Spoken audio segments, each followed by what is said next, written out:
এখন যে খবরের দিকে নজর রাখবো, এই মুহূর্তের সব থেকে বড় খবর, যাদবপুর বিশ্ববিদ্যালয়ের মৃত ছাত্র স্বপ্নদীপ কুণ্ডুর বাবা মা এই মুহূর্তে পৌঁছে গেছেন নবান্নে।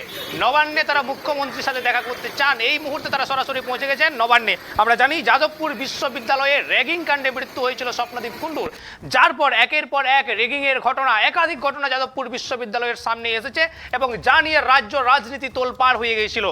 যেখানে আমরা দেখেছিলাম বিরোধীরা বারবার সোচ্চার হয়েছিলেন এই রিগিংকে কেন্দ্র করে, যেখানে সিসি ক্যামেরা বসানো নিয়ে কিন্তু বিরোধী এবং শাসক দলের মধ্যে এক কাজ তরজা চলছিল, আমরা বারবার দেখেছি। এবং এই মুহূর্তে কিন্তু সেই মৃত ছাত্র স্বপ্নদীপ কুণ্ডুর বাবা মা তারা এই মুহূর্তে পৌঁছে গেছেন নবান্নে। নবান্নে তারা দেখা করতে চান মুখ্যমন্ত্রী মমতা ব্যানার্জির সাথে। আমরা এই মুহূর্তে আমরা এ নিয়ে বিস্তারিত জানবো। এই মুহূর্তে আমাদের প্রতিনিধি ওখানে পৌঁছে গেছেন, রাজীব দত্ত আছেন। রাজীব, আমি জানতে চাইবো এই মুহূর্তে স্বপ্নদীপ কুণ্ডুর বাবা মা ওখানে পৌঁছেছেন, তারা কি চাইছেন, বিস্তারিত জানাও।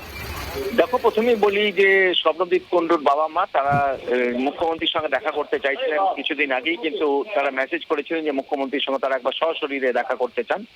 সেই মুহূর্তে মুখ্যমন্ত্রী জানো যে মুম্বাই ছিলেন এবং তারপরেই ফিরেছেন। ফেরার পর আজকে তাদের সময় দিয়েছেন, আর 3টে নাগাদ তারা আসেন নবান্নে এবং সেখানে স্বপ্নদীপের বাবা মা তাকে পুলিশ নিয়ে আসে কর্ডনিং করে, এবং তারা পুলিশি দায়িত্ব নিয়ে নদিয়ার বগুলা থেকে তাদের নিয়ে আসে এবং 3টে নাগাদ তারা নবান্নে আনা হয় এবং তারপরে তারা মুখ্যমন্ত্রীর ঘরে নিয়ে যাওয়া হয়। এই মুহূর্তে তারা মুখ্যমন্ত্রীর সঙ্গে তারা কথা বলছেন। মূলত জানো যে মুখ্যমন্ত্রী তারা চান যে যারা এই ঘটনা স্বপ্নদীপ কুণ্ডু র্যাগিং এর মৃত্যুর ঘটনায় যারা যুক্ত তাদের যেন কঠোর শাস্তি হয়, এটা তারা মুখ্যমন্ত্রীর মানে সামনাসামনি মুখ্যমন্ত্রীর কাছে বলতে চান এবং মুখ্যমন্ত্রীর প্রতিশ্রুতি চান। জানো যে ঘটনা ঘটার কয়েকদিন পরেই কিন্তু মুখ্যমন্ত্রীর নির্দেশে রাজ্যের 5 মন্ত্রী, শশী পাজা, ব্রাত্য বসু শিক্ষামন্ত্রী তারা গেছিলেন, অরূপ বিশ্বাস, জ্যোতিপ্রিয় মল্লিক তারা বগুলার বাড়িতে গিয়েছিলেন এবং যেটা মামার বাড়ি, স্বপ্নদীপের মামার বাড়ি, সেখানে গিয়ে তারা কথা বলেন, দেখা করেন স্বপ্নদীপের বাবা মা এবং তারা প্রতিশ্রুতি দিয়েছিলেন যে যারা দোষী তাদের বিরুদ্ধে কঠোর ব্যবস্থা নিয়ে নেবে সরকার। পুলিশ ইতিমধ্যেই কিন্তু 13 জনকে গ্রেপ্তার করেছে এই ঘটনার সঙ্গে যুক্ত এবং আরো তদন্ত চলছে, আরো কিছু গ্রেপ্তার হবে। কিন্তু মুখ্যমন্ত্রীও সাংবাদিক সম্মেলনে করে বলেছিলেন যারা দোষী তাদের বিরুদ্ধে ব্যবস্থা নেওয়া হবে। এই মানে স্বপ্নদীপের ঘটনার সঙ্গে যারা যুক্ত, মুখ্যমন্ত্রীর মুখ থেকে তারা পুরো বিষয়টা শুনতে চান এবং মুখ্যমন্ত্রীকে তার জন্য মুখ্যমন্ত্রী দেখা করার জন্যই ইচ্ছা প্রকাশ করেছিলেন বলেই তারা আজকে এসেছেন। ঘটনার পরে জানো যে মুখ্যমন্ত্রী নিজে ফোন করে কথা বলেছিলেন স্বপ্নদীপের বাবার সঙ্গে এবং প্রতিশ্রুতি দিয়েছিলেন যে দোষীদের বিরুদ্ধে কঠোর ব্যবস্থা সরকার পিছপা হবে না।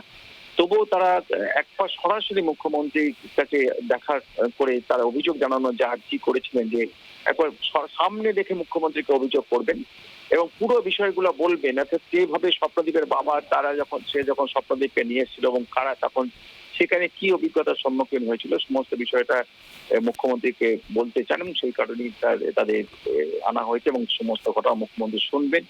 তারপরে মুখ্যমন্ত্রী কি বলেন তার উপরই তারা পরবর্তীতে তারা পদক্ষেপ করবেন।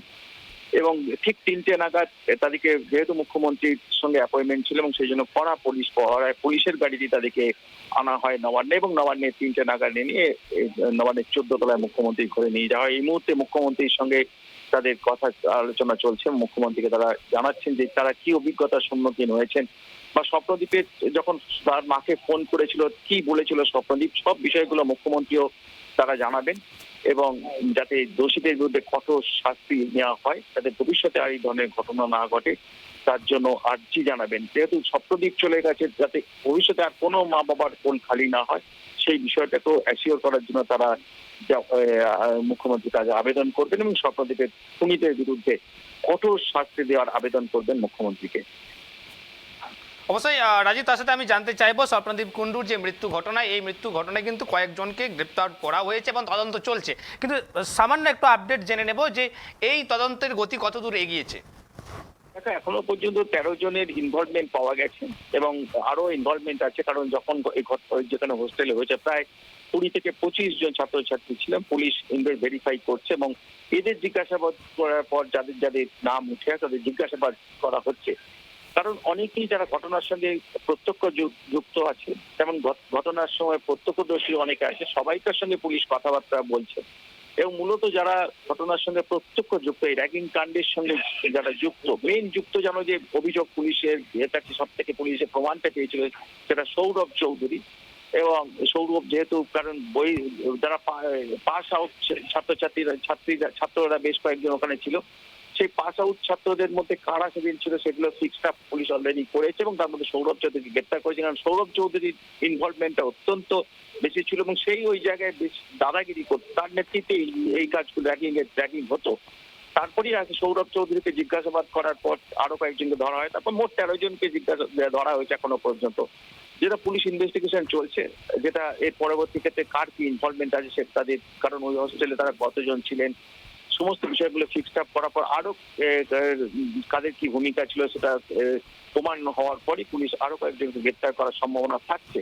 সেই সঙ্গে জানো যে এই যাদবপুরের এই র্যাগিং এর ঘটনার পরিপ্রেক্ষিতে যাদবপুর বিশ্ববিদ্যালয়ের নিরাপত্তা ব্যবস্থাকেও ঢেলে সাজানো হচ্ছে, যেমন সিসিটিভি বসানো, এবং সেক্ষেত্রে রাজ্যপাল যেটা অনুরোধ করেছিলেন ইসরো সায়েন্টিস্টদের যে তারা ইসরো যে র্যাগিং অ্যান্টি র্যাগিং সিস্টেম আছে সেটাকে তারা এখানে ইমপ্লিমেন্ট করা যায় কিনা, এবং ইসরো সহযোগিতা করতে রাজি হয়েছে। সব মিলিয়ে সমস্ত বিষয়গুলো পুলিশ যেমন পুলিশের কাজ করছে, তেমনি যাদব বিশ্ববিদ্যালয়ের কর্তৃপক্ষ কিন্তু তাদেরকে নির্দেশ রাজ্যপাল দিয়েছেন যে যাতে অ্যান্টি র্যাগিং এই ধরনের ঘটনা না ঘটে তার জন্য যা যা করা ব্যবস্থা নেওয়ার সেই ব্যবস্থা নিয়ে, এবং তার মধ্যে অন্যতম সিসিটিভি। এবং সেক্ষেত্রে ছাত্রছাত্রীরা যারা প্রতিবাদ জানায় তা সত্ত্বেও রাজ্যপালও কিন্তু অত্যন্ত রিজিড। তিনি চান যে এই ঘটনা যেটা যাদবপুরের মতো একটা বিশ্ববিদ্যালয় যেটা দেশে বিদেশে যা বিখ্যাত, যেটা সুনাম ছড়িয়ে রয়েছে, র্যাগিং এর ঘটনা বিশ্ববিদ্যালয়ের যে গরিমাতে ম্লান করে দিয়েছে, অর্থাৎ ভবিষ্যতে যাতে এই ধরনের ঘটনা না ঘটে সেই জন্য বিশ্ববিদ্যালয় কর্তৃপক্ষ তারা অত্যন্ত সচেষ্ট এবং রাজ্যপালের নির্দেশে তারা কাজ করছেন। পাশাপাশি পুলিশও কিন্তু যাতে ঘটনা যারা ঘটিয়েছে, যাদের জন্য এই স্বপ্নদীপ কুণ্ডুর মৃত্যু হয়েছে, তাদের কোনোভাবে তারা ছাড়া তাদের শাস্তি দিতে পারে, সেই জন্য কিন্তু সরকারও যথেষ্ট তৎপর, পুলিশও তৎপর এবং চলছে, তাদের জিজ্ঞাসাবাদ চলছে এবং দোষীদের বিরুদ্ধে ব্যবস্থা নেওয়া সম্ভব হবে এমনটাই মনে করা হচ্ছে। বিশেষ করে যারা এই ঘটনার সঙ্গে প্রত্যক্ষভাবে যুক্ত, তাদের কঠোর শাস্তি দেওয়া যাতে যায় তার জন্য পুলিশও চেষ্টা করছে। অবশ্যই এই মুহূর্তে কিন্তু বিতর্কের কেন্দ্রবিন্দু যাদবপুর বিশ্ববিদ্যালয়। ধন্যবাদ রাজীব। বিতর্কের কেন্দ্রবিন্দু অর্থাৎ বাংলার বিতর্কের কেন্দ্রবিন্দু হয়ে উঠেছে যাদবপুর বিশ্ববিদ্যালয়, সে র্যাগিং কাণ্ড হোক কিংবা সেখানে অন্তর্বর্তীকালীন উপাচার্য নিয়োগেই হোক এবং রাজ্যপাল সংঘাতেই হোক, এই মুহূর্তে কিন্তু যাদবপুর বিশ্ববিদ্যালয় বিতর্কের কেন্দ্রবিন্দু।